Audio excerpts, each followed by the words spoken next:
അസ്സലാമു അലൈക്കും. Welcome back to Visal media. ഞാൻ ഫക്രുദ്ദീൻ പന്താവൂർ. ഫാത്തിമ ബത്തൂൽ എന്ന 19-കാരിയുടെ വിവാഹ തലേന്ന് ഒരുക്കങ്ങളെല്ലാം പൂർത്തിയായി. കൂട്ടുകാരികൾ മുഴുവനും വന്ന് ഫാത്തിമ ബത്തൂലിന് മൈലാഞ്ചിയിടാനുള്ള തിരക്കിലാണ്. സന്തോഷത്തിൻ്റെ ദിനങ്ങളായിരുന്നു ഫാത്തിമ ബത്തൂലിന്. ഒരുപാട് നാളത്തെ ആഗ്രഹം. നാളെയാണ് വിവാഹം കഴിക്കാൻ പോകുന്നത്. ഒരുപാട് സന്തോഷങ്ങൾ. ആ സന്തോഷങ്ങൾ മാത്രമായിരുന്നു പെരിന്തൽമണ്ണയിലെ പതായിക്കര സ്കൂൾ പടിയിലെ മുസ്തഫയുടെയും സീനത്തിൻ്റെയും വീട്ടിൽ. അവരുടെ പൊന്നുമോളാണ് ഫാത്തിമ ബത്തൂൽ എന്ന 19-കാരി.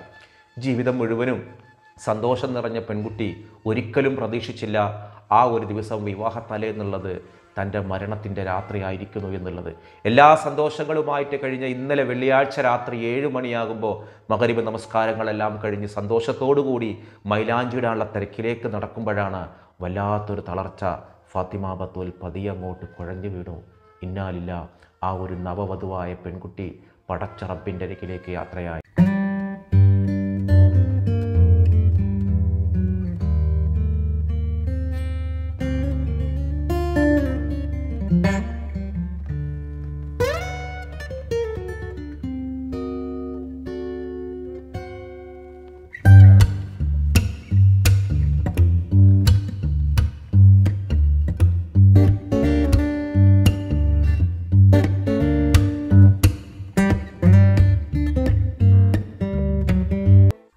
വിവാഹത്തിൻ്റെ ആഘോഷത്തിനിടെ ബന്ധുക്കളോടൊപ്പം ഫോട്ടോ എടുക്കുന്നതിനിടെയാണ് ഈ ഫാത്തിമ ബത്തൂൽ എന്ന ഈ നവവധു പെട്ടെന്ന് കുഴഞ്ഞു വീഴുന്നത്. ഉടൻ തന്നെ പെരിന്തൽമണ്ണയിലെ സ്വകാര്യ ഹോസ്പിറ്റലിൽ എത്തിച്ചെങ്കിലും പടച്ചറബിൻ്റെ വിധി രക്ഷിക്കാനായില്ല. മൂർഖനാടുകാരനാണ് ഇവരെ വിവാഹം കഴിക്കേണ്ടിയിരുന്ന ഒരാൾ. നേരത്തെ നിക്കാഹൊക്കെ കഴിഞ്ഞതാണ്. പക്ഷെ അതിൻ്റെ വിവാഹ ചടങ്ങുകളാണ് ഇന്ന് നമ്മൾ ഈ വീഡിയോ പറയുന്ന ശനിയാഴ്ച ദിവസം നടക്കേണ്ടിയിരുന്നു. പക്ഷേ വെള്ളിയാഴ്ച ഇന്നലെ രാത്രി മഗ്‌രിബ് കഴിഞ്ഞൊരു 7 മണിയാകുമ്പോഴേക്കും പടച്ചറബിലേക്ക് യാത്രയാകാനായിരുന്നു വിധി. ഒരു സഹോദരനാണ് ഇവർക്കുള്ളത്, ഫവാസ്. ഇന്ന് നമ്മൾ ഈ വീഡിയോ പറയുന്ന ദിവസമാണ് അവരുടെ ഖബറടക്കം മറ്റു കാര്യങ്ങളൊക്കെ. എല്ലാവരുടെ പ്രാർത്ഥനയിലും ആ കുടുംബത്തിന് വേണ്ടി ആ ഒരു ഫാത്തിമ ബത്തൂൽ എന്ന ആ വിവാഹ ആ ഒരു നവവധുവായിട്ട് പടച്ചറബിലേക്ക് എത്തുന്ന ആ ഒരു പെൺകുട്ടിക്ക് വേണ്ടി എല്ലാവരും പ്രാർത്ഥിക്കണം. ഇന്നാ ലില്ലാഹി വ ഇന്നാ ഇലൈഹി റാജിഊൻ. അള്ളാഹു ആ ഒരു പെൺകുട്ടിക്ക് ഫാത്തിമ ബത്തൂൽ എന്ന 19-കാരിക്ക് അള്ളാഹു മഗ്ഫിറത്തും മർഹമത്തും പ്രദാനം ചെയ്യട്ടെ. ഉള്ളു പൊള്ളി ഞാൻ ആ വാർത്ത വായിച്ചു നോക്കുമ്പോൾ എന്തൊക്കെ സന്തോഷങ്ങൾ ആ വിവാഹ വീട്ടിലുണ്ടായിട്ടുണ്ടാകും.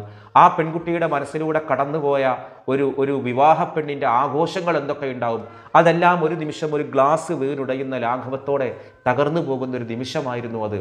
ആ വീട്ടുകാർക്ക് ഉൾക്കൊള്ളാൻ കഴിയാത്തൊരു ദുരന്തം. പടച്ചറബേ, ഒരുപാട് മരണങ്ങൾ, ഇതുപോലെയുള്ള പൊടുന്നനെയുള്ള മരണങ്ങളുടെ കഥകൾ കേൾക്കുന്നുണ്ട്. നമുക്കതിൻ്റെ കാരണങ്ങൾ അറിയില്ല. ഭക്ഷണശീലമാണെന്ന് പറയുന്നവരുണ്ട്, ഉറക്കങ്ങൾ നഷ്ടപ്പെട്ടതാണെന്ന് പറയുന്നവരുണ്ട്, സൈലൻ്റ് അറ്റാക്കാണെന്ന് പറയുന്നവരുണ്ട്, അതേപോലെ കോവിഡ് വാക്സിൻ ഈ മറ്റേ ബൂസ്റ്റർ അതേപോലെ പലതും സ്വീകരിച്ചത് കൊണ്ടാണെന്ന് പറയുന്ന ചുരുക്കം ചിലരാളുകളുണ്ട്. നമുക്കറിയില്ല. പക്ഷേ നമുക്കൊന്നറിയാം, പടച്ച റബ്ബിൻ്റെ കിതാബിൽ രേഖപ്പെടുത്തിയൊരു സമയമുണ്ട്.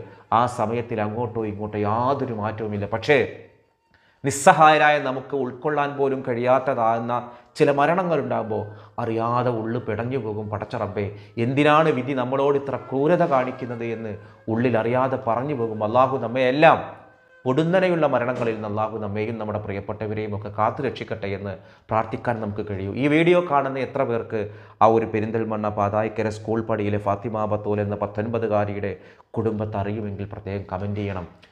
ആ ഒരു നിമിഷം, ഇങ്ങനൊരു വിവാഹത്തിൻ്റെ ഒരു ദിവസങ്ങളിൽ ഇതുപോലെ നവവധു ഇത്തരമൊരു രീതിയിൽ മരണപ്പെടുന്നു എന്നുള്ളത് ആ ഒരു കുടുംബത്തിന് എത്ര കാലം കഴിഞ്ഞാലും ആ മുറിവ് മനസ്സിൽ നിന്ന് പോവില്ല. അള്ളാഹു ആ കുടുംബത്തിന് ശാന്തിയും സമാധാനവും മനസ്സമാധാനവും നൽകട്ടെ. നമുക്ക് പ്രാർത്ഥിക്കാം. കഴിഞ്ഞ നബിക്കഥയിൽ കഴിഞ്ഞ വീഡിയോയിൽ ചോദ്യം ചോദിച്ചിരുന്നു, ഈ താജ്മഹൽ നിർമ്മിച്ചത് എത്ര വർഷം കൊണ്ടാണ് എന്നുള്ളത്. ചരിത്രത്തിൽ അതിന് പല വർഷങ്ങൾ പറയുന്നുണ്ട്. 24 വർഷം, 25 വർഷം, 27 വർഷം. ഡോക്ടർ എം ലീലാവതി എന്ന് പറയുന്ന പ്രസിദ്ധ ചരിത്രകാരി രേഖപ്പെടുത്തിയിട്ടുള്ളത് 30 വർഷം എന്നാണ്. അപ്പോൾ ഞാൻ നിങ്ങളെ ഒരു 24 വർഷം മുതൽ അങ്ങോട്ടുള്ള ഏത് വർഷം എഴുതിയാലും അതൊരു കറക്റ്റായ ആൻസറാണ്. 22 വർഷം എന്ന് പറഞ്ഞ ചരിത്രകാരൊക്കെ ഉണ്ട്. അപ്പോൾ ഇന്നൊരു ആൻസർ മാത്രമാണ് ശരിയെന്ന് തീർത്തുകൂട്ടി പറയാൻ സാധ്യമല്ല. ഉത്തരവെഴുതിയ എല്ലാ ആളുകൾക്കും ഹൃദയം നിറഞ്ഞ അഭിവാദ്യങ്ങൾ പറയുന്നു. അതോടൊപ്പം നമ്മൾ ഇന്ന് അബ്ദുള്ള എന്നു പേരുള്ള പ്രവാചകൻ്റെ തിരുനബിയുടെ പിതാമഹൻ്റെ പിതാവിനെക്കുറിച്ചാണ് പറയാനുള്ളത്. മക്കയിൽ സുന്ദരനായ ഒരു ചെറുപ്പക്കാരായിട്ട് വളർന്ന ഒരാളാണ് അബ്ദുള്ള. അവിടെ ഒരു പെൺകുട്ടി ഉണ്ടായിരുന്നു, റുഖൈക്ക എന്നു പേരുള്ള ഒരു പെൺകുട്ടി. ഈ ഒരു റുഖൈക്ക എന്ന് പറയുന്ന ഈ പെൺകുട്ടിക്ക് ഭയങ്കര സൗന്ദര്യമുള്ളൊരു പെൺകുട്ടിയാണ് റുഖൈക്ക. ഈ റുഖൈക്ക വറക്കത്ത് ബിൻ നൗഫലിൻ്റെ കുടുംബത്തിൽപ്പെട്ടതാണ്. അപ്പോൾ വേദങ്ങളെക്കുറിച്ചൊക്കെ നല്ല പാണ്ഡിത്യമുള്ള ഒരാൾ. ഒരിക്കൽ കഅബയുടെ പരിസരത്താണ് സുന്ദരനായ ഈ ഒരു അബ്ദുള്ളയെ കാണുന്നത്. അബ്ദുള്ളയുടെ മുഖത്തുള്ളൊരു വല്ലാത്തൊരു സൗന്ദര്യം കണ്ടപ്പോൾ റുഖൈക്ക എന്ന് പറഞ്ഞാൽ അവിടെ ആരും വിവാഹം കഴിക്കാൻ കൊതിക്കുന്നൊരു പെൺകുട്ടിയാണ്. റുഖൈക്ക ചെന്ന് ചോദിച്ചു, അബ്ദുള്ള സംസാരിക്കാൻ റെഡിയായിട്ട് എന്താണ്, എനിക്ക് നിന്നോട് കുറേ കാര്യങ്ങൾ. അപ്പം ഈ റുഖൈക്കയുടെ മനസ്സിൻ്റെ ഉള്ളിൽ ഒരു ദിവസമെങ്കിലും അവൻ്റെ കൂടെ കിടന്ന് അവൻ്റെ ഒരു കുഞ്ഞിനെ കിട്ടണമെന്നായിരുന്നു. എന്തോ അങ്ങനെ ഒരു ആഗ്രഹം. റുഖൈക്ക അതിങ്ങനെ പരസ്യമായിട്ട് ചോദിച്ചപ്പോൾ റുഖൈക്കയോട് ഈ ഒരു അബ്ദുള്ള പറഞ്ഞ മറുപടി, അത് മോശമല്ലേ, ഞാൻ എൻ്റെ പിതാവിൻ്റെ കൂടെ ഒരു യാത്ര പോവുകയാണ്, ഒരിക്കലും എന്നെക്കുറിച്ച് അങ്ങനെ ചിന്തിക്കാൻ പോലും പാടില്ല എന്ന് പറഞ്ഞ് റുഖൈക്കയെ നൈസായിട്ട് എന്ത് ചെയ്തു, ആ തെറ്റിൽ നിന്ന് രക്ഷിച്ചു. പിന്നെ മറ്റൊരിക്കൽ ഫാത്തിമ എന്ന പേരുള്ള ഒരു പെൺകുട്ടി. ഫാത്തിമ മക്കയിലുള്ള വളരെ വേദപണ്ഡിതയാണ്, അതേപോലെ നല്ല സമ്പന്നയാണ്. പറയും 100 ഒട്ടകം തരാം അബ്ദുള്ള, ഒരു ദിവസം എൻ്റെ കൂടെ ഒന്ന് കിടന്നുറങ്ങാമോ, ഒരു ദിവസം എൻ്റെ കൂടെ ശയിക്കാമോ, എൻ്റെ പ്രണയത്തിന് അങ്ങൊന്ന് സമ്മതം പറയാമോ. മനോഹരമായൊരു കവിതയിലൂടെയാണ് അബ്ദുള്ള മറുപടി കൊടുത്തത്. 25 വയസ്സായിരുന്നു അന്നേരം അബ്ദുള്ളയുടെ പ്രായം. എനിക്കൊരിക്കലും അങ്ങനെ ചിന്തിക്കാൻ കഴിയില്ല. ഈ ലോകം മുഴുവനും കീഴ്മേൽ മറിയുന്നത് പോലെ എനിക്ക് തോന്നും. അത്ര മോശപരമായിട്ട് ഞാൻ ചിന്തിക്കുന്ന ഒരാളല്ല എന്നായിരുന്നു കവിതയിലൂടെ കൊടുത്തൊരു മറുപടി. ആ ഫാത്തിമ എന്ന് പറയുന്ന സ്ത്രീ ഇങ്ങോട്ട് പറഞ്ഞൊരു മറുപടി, ഞാൻ അത്ര മോശക്കാരിയായ ഒരു സ്ത്രീയല്ല, പക്ഷേ നിങ്ങളിൽ നിന്ന് എന്തോ ഒരു വല്ലാത്തൊരു അട്രാക്ഷൻ ഉണ്ട്, ആ അട്രാക്ഷനാണ് എനിക്ക് അങ്ങനെ ചോദിക്കാൻ തോന്നിയത്, എന്നോട് മാപ്പ് നൽകിയാലും എന്ന് പറഞ്ഞ ആ സ്ത്രീ നൈസായിട്ട് വല്ല മാറി. സുന്ദരനായ അബ്ദുള്ളയെ ഒരു വിവാഹം കഴിപ്പിക്കണമെന്ന് അബ്ദുൽ മുത്തലിബ് തീരുമാനിച്ചിരുന്നു. ആരെയാണ് പരിഗണിക്കേണ്ടത്? പല സമയത്തും ഒരിക്കൽ അബ്ദുൽ മുത്തലിബ് ഷാമിലേക്ക് പോകുമ്പോൾ ഒരു ജ്യോത്സ്യ പറഞ്ഞിരുന്നു, നിങ്ങൾ മദീനയിൽ നിന്നൊരു ഒരു വിവാഹം കഴിക്കുകയാണെങ്കിൽ ആ മദീനയിൽ നിന്ന് നിങ്ങൾക്ക് ലോകം മുഴുവനും ആദരിക്കുന്ന ഒരു പ്രവാചകനെ മകനായി കിട്ടുമെന്ന്. അപ്പോൾ ഇതൊക്കെ ഓർത്തപ്പോൾ പണ്ട് ഈ ഒരു അബ്ദുള്ള എന്ന പേരുള്ള ഈ ഒരു യുവാവിനെ ബലിയർക്കാൻ വേണ്ടി തീരുമാനിച്ചപ്പോൾ മദീനയിൽ നിന്നൊരു കുടുംബമുണ്ട്, ബനൂ സുഹറ എന്ന് പറയുന്നൊരു ഗോത്രം. ആ ബനൂ സുഹറ എന്ന് പറയുന്ന ഗോത്രത്തിലുള്ള ആളുകൾ ഇങ്ങനെ ഭയങ്കരമായിട്ട് അബ്ദുള്ളനെ സപ്പോർട്ട് സംസാരിച്ചിരുന്നു. ആ കുടുംബം എന്തുകൊണ്ടും നല്ലൊരു കുടുംബമാണ്, അവിടെ നിന്നൊരു വിവാഹം കഴിക്കാമെന്നൊക്കെ തീരുമാനിച്ചു. അങ്ങനെയാണ് ഈ ബനൂ സുഹറ ഗോത്രത്തിൽ നിന്ന് അവിടുത്തെ വലിയൊരു കുടുംബക്കാരായ വഹബിൻ്റെ വുഹൈബ് എന്ന് പേരുള്ള വുഹൈബ് വഹബ് സഹോദരന്മാരാണ്. വുഹൈബിൻ്റെ മകൾ ഹാലയെ അബ്ദുൽ മുത്തലിബ് കല്യാണം കഴിച്ചു. അവരുടെ കുടുംബത്തിലെ വുഹൈബിൻ്റെ സഹോദരൻ വഹബിൻ്റെ മകൾ ആമിനയെ അബ്ദുള്ളാക്ക് വേണ്ടി വിവാഹം ആലോചിച്ചു. അപ്പോൾ ഈ അബ്ദുള്ളാക്ക് വേണ്ടി വിവാഹം ആലോചിക്കുന്നതിന് മുൻപ് ആമിനയുടെ വീട്ടുകാരോടും ഇതുപോലൊരു ജ്യോത്സ്യ വന്ന് പറഞ്ഞിരുന്നു, ഈ ഒരു കുടുംബത്തിൽ ഒരു സ്ത്രീ ജനിക്കുന്ന ഒരു മകൻ ലോകം മുഴുവനും ആദരിക്കപ്പെടുന്ന പ്രവാചകനാകുമെന്ന്.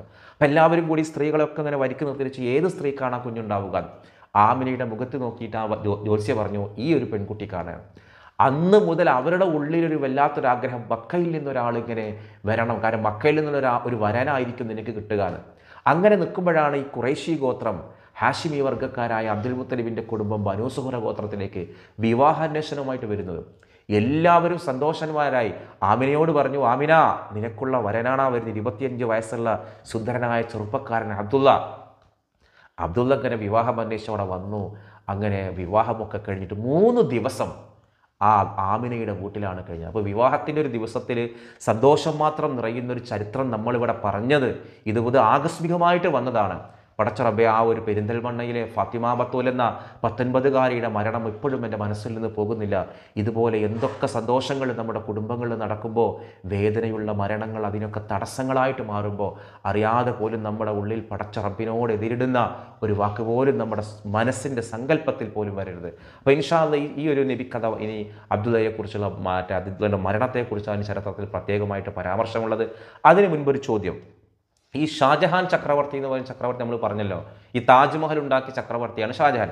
ഷാജഹാനെ ദീർഘകാലം ആഗ്ര കോട്ടയിലെ ജയിലിലടച്ച ഒരു ഭരണാധികാരിയുണ്ട്, അദ്ദേഹത്തിൻ്റെ മകൻ കൂടിയാണ്. ഷാജഹാൻ ചക്രവർത്തിയെ ദീർഘകാലം ജയിലിലടച്ച് ഭരണം ഏറ്റെടുത്ത ഒരു ഭരണാധികാരിയുടെ മകനുണ്ട്. ആ മകൻ്റെ പേരെന്താണ്? അപ്പോൾ നിങ്ങൾ ചോദിക്കുമ്പോൾ എന്തപ്പോൾ വല്ലാത്ത ഹിസ്റ്ററി ആണല്ലോ, ഇതിപ്പോൾ നബിയുടെ കഥ ഒന്നും. ഇതൊക്കെ നമ്മൾ അറിഞ്ഞിരിക്കേണ്ട, സ്വാഭാവികമായിട്ടും അറിഞ്ഞിരിക്കേണ്ട ചില ചരിത്ര കഥകളിലുള്ള ചോദ്യങ്ങളാണ്. അപ്പോൾ ഈ ചോദ്യത്തിന് ഉത്തരം നിങ്ങൾ കമൻറ്റ് ചെയ്യണം. അതേപോലെ ആ ഒരു ഫാത്തിമ ബത്തൂൽ എന്ന 19കാരിയായ പെൺകുട്ടിക്ക് വേണ്ടി എല്ലാവരും ദുആ ചെയ്യണം. ഇൻഷാ അല്ലാഹ് മറ്റൊരു ദിവസം മറ്റൊരു വീഡിയോയുമായി വീണ്ടും കാണാം. അസ്സലാമു അലൈക്കും.